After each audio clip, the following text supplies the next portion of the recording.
വാങ്ങിച്ച് ഞാൻ കൊടുക്കുകയും അമ്മമാർക്ക് എല്ലാ മാസവും ഇവിടുത്തെ ഉപ്പ്, തേന് ഇതൊക്കെ ഞാൻ എത്തിച്ചു കൊടുക്കും. കുറേ സമയം ഞാൻ അവരുടെ കൂടെ ഇരുന്ന് അങ്ങനെയൊക്കെയാണ് ഞാൻ പോരുന്നത്.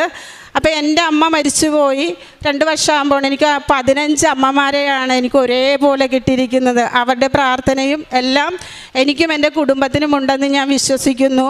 പിന്നെ ഞാൻ പത്രവിതരണം ചെയ്യുന്നത് വണ്ടാനം മെഡിക്കൽ കോളേജ് ക്യാൻസർ വാർഡിലാണ്.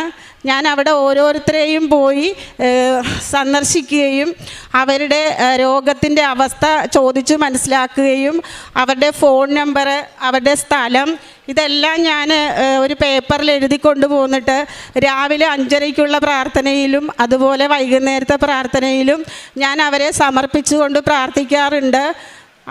അവർ പലരും ഇവിടെ വന്ന് ഉടമ്പടി എടുക്കാനായിട്ടുള്ള ഒരു സാഹചര്യമുണ്ടായി.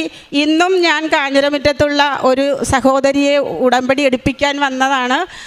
അതേപോലെ തന്നെ ഞാൻ ചെയ്യുന്ന ഓരോ കാരുണ്യ പ്രവൃത്തികളിലും മാതാവും തിരുകുമാരനുമാണ് എനിക്ക് അതിനുള്ള എല്ലാ സഹായങ്ങളും ധൈര്യവും എനിക്ക് തരുന്നത്.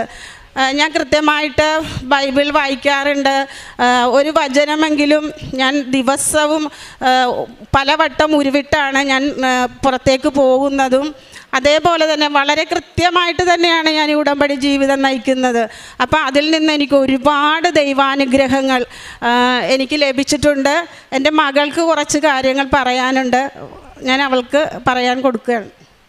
ആദ്യം തന്നെ